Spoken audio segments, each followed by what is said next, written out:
তারপরে এবার বাংলায় শুরু হচ্ছে ভোটার তালিকা সংশোধন। এবার বাংলাতে আর 11টি ডকুমেন্টসের কোনো দরকার নেই। কেন্দ্র সরকার অর্থাৎ নির্বাচন কমিশন আপনাদেরকে একটা নতুন পরিচয়পত্র বানিয়ে দেবে। সেই পরিচয়পত্র থাকলে আপনি এসআইআর এর প্রক্রিয়া পুরোপুরিভাবে উতরে যাবেন। তো এই নতুন পরিচয়পত্র কী করে আবেদন করবেন জানতে চাইলে ভিডিওটি আপনাদের জন্য। তবে ভিডিওটি শুরু করার পূর্বে আপনি কি চান যে পশ্চিমবঙ্গে এসআইআর হোক? অবশ্যই আপনাদের বক্তব্য ভিডিওর কমেন্ট বক্সে জানাতে ভুলবেন। বিহারে এসআইআর এর আবহে এবার নতুন ঘোষণা নির্বাচন কমিশনের। এসআইআর শেষ হলে নয়া ভোটার কার্ড আনতে চলেছে নির্বাচন কমিশন। অর্থাৎ এসআইআর প্রক্রিয়া শেষ হবে বিহারে, তারপরে সমস্ত দেশের জন্য নতুন একটা কার্ড আনতে চলেছে নির্বাচন কমিশন। এই প্রযুক্তি নির্ভর ভোটার কার্ডে থাকছে নানান রকম ডিজিটাল সুবিধা। এসআইআর শেষ হলে অর্থাৎ বিহারে রাজ্যের প্রত্যেক ভোটারদের হাতে তুলে দেওয়া হবে এই নতুন ভোটার কার্ড, ইতিমধ্যে জানিয়ে দিয়েছে নির্বাচন কমিশন। এসআইআর শেষে নয়া ভোটার কার্ড ইস্যু হবে বিহারে। নির্বাচন নিয়ে একগুচ্ছ নতুন পরিকল্পনা রয়েছে কমিশনের। প্রযুক্তি নির্ভর ভোটার কার্ডে থাকছে ডিজিটালি অনেক সুবিধা। প্রযুক্তির প্রয়োগে ভোটার তালিকা হবে আরও বেশি সুরক্ষিত এবং দাবি করেছে কমিশন। চলতি মাসেই পেশ হয়ে যাবে বিহারের চূড়ান্ত ভোটার তালিকা এবং চলতি বছরের শেষে রয়েছে বিহারের বিধানসভা নির্বাচন। তার আগে এবার বিহারে ভোটার চিহ্নিত করতে নতুন প্রযুক্তি আনতে চলেছে নির্বাচন কমিশন। তার কারণ হচ্ছে আগামী 30শে সেপ্টেম্বর বিহারে ভোটার তালিকার যে চূড়ান্ত ভোটার তালিকা সেটা প্রকাশ করা হবে এবং সেটা করার পরেই বিহারের ভোটাররা হাতে পাবেন একেবারে নতুন প্রযুক্তির ভোটার পরিচয়পত্র। কমিশনের এক শীর্ষস্থানীয় আধিকারিক জানিয়েছেন যে এসআইআর চলাকালীন বিহারের বাসিন্দাদের থেকে তাদের সাম্প্রতিক ছবি চাওয়া হয়েছিল। নতুন ভোটার কার্ডে ব্যবহার করা হবে সেই ছবি। তবে এই নয়া কার্ড কি শুধুমাত্র বিহারে নাকি পুরো দেশের অন্যত্র চালু হবে সেই নিয়ে কিন্তু এখনও পর্যন্ত কমিশনের তরফ থেকে কিচ্ছু জানানো হয়। তো কি থাকছে এই নয়া প্রযুক্তির ভোটার কার্ড এবং এই নয়া প্রযুক্তির ভোটার কার্ডে কি এক্সট্রা থাকবে, কিভাবে আপনারা আবেদন করবেন? তো নতুন ভোটার কার্ড হচ্ছে প্রচলিত এপিকের একটা আপডেটেড ভার্সন। এতে যুক্ত হচ্ছে আধুনিক প্রযুক্তি এবং গুরুত্বপূর্ণ কিছু নিরাপত্তার ব্যবস্থা থাকছে এই ভোটার কার্ডে এবং মনে করা হচ্ছে যে এই ভোটার কার্ডের খুব একটা জালিয়াতি অত সহজে করাটা পসিবল হবে না।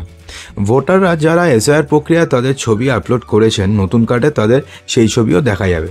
যখন পশ্চিমবঙ্গে এসআইআর হবে তখন যে এনুমারেশন ফর্ম দেওয়া হবে সেখানেও দেখবেন যে আপনাদের অর্থাৎ বিএলও আপনাদের বাড়িতে যে এনুমারেশন ফর্মটি দিয়ে যাবে সেখানে দেখবেন আপনাদের পুরনো একটা ছবি থাকবে যেটা আপনাদের বর্তমানে ভোটার কার্ডে রয়েছে এবং তার পাশে আপনাকে একটা নতুন ছবি দিতে হবে। ঠিক তেমনি বিহারে তো এটা হয়ে গেছে, 30শে সেপ্টেম্বর চূড়ান্ত ভোটার তালিকা তো প্রকাশ করবে।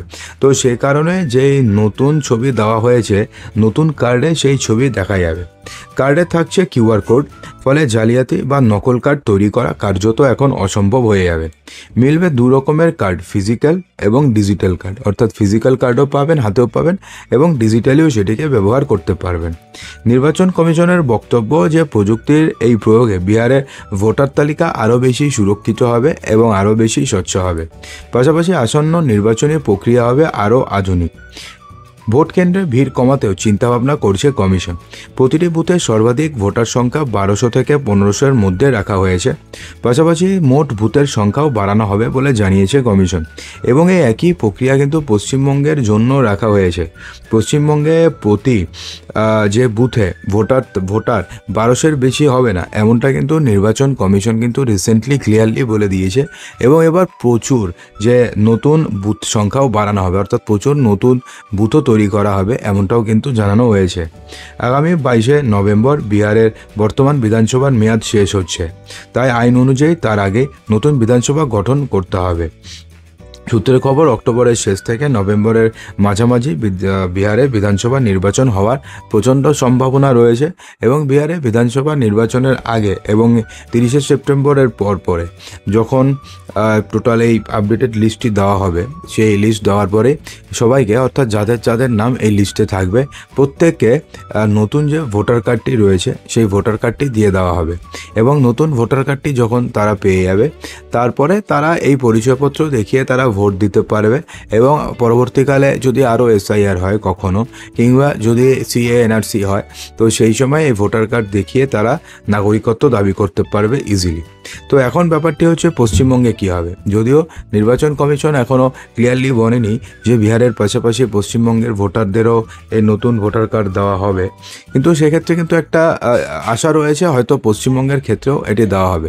কিন্তু এখানে একটা ব্যাপার রয়েছে যে এখানে কিন্তু ভোটারদের যে নতুন ছবি কারোর কাছে নেই, সেটা এনুমারেশন ফর্ম আসার পরে, অর্থাৎ বিএলও যখন আপনাদের বাড়িতে দিয়ে যখন এনুমারেশন ফর্ম দেবে, তো সেখানে আপনারা নতুন যে আপনাদের ছবি রয়েছে সেই ছবি লাগাবেন এবং তারপরে সেই এনুমারেশন ফর্ম কালেক্ট করে বিএলওরা যখন তাদের রেসপেক্টিভ ইয়ারের কাছে সেগুলো জমা দেবে, তারপরে কিন্তু পশ্চিমবঙ্গে হয়তো নতুন ভোটার কার্ড ইস্যু করা হবে। তো সেক্ষেত্রে এখন দেখার বিষয় যে বিহারের পাশাপাশি পশ্চিমবঙ্গেও নতুন ভোটার কার্ড ইস্যু করা হয় নাকি তার আগে করে দেওয়া হয়। যদি তার আগে করে দেওয়া হয় তাহলে সেক্ষেত্রে কিন্তু পুরো এসআইআর প্রক্রিয়া ইজিলি হয়ে যাবে। সেক্ষেত্রে আপনাদের কোনো ডকুমেন্টসের খুব একটা প্রয়োজন পড়বে না, কারণ সেটা আপডেটেড থাকবে এবং সেখানে কিন্তু কিছু ডিজিটাল পরিষেবা থাকবে, যেমন কিউআর কোড থাকবে, যেগুলো অত সহজে যেগুলোর ফেক বানানো পসিবল নয়। তো সেক্ষেত্রে কিন্তু এটা দিয়ে কিন্তু আপনাদের হয়ে যেতে পারে। তো এখনও পর্যন্ত যেহেতু নির্বাচন কমিশন ক্লিয়ারলি কিছু বলেনি, তো আমরা কিন্তু জাস্ট একটা স্পেকুলেশন করতে পারি, এক্স্যাক্টলি কিছু বলতে পারি না। তো আপনারা কি মনে করেন অবশ্যই কমেন্ট বক্সে জানাতে একদমই ভুলবেন না।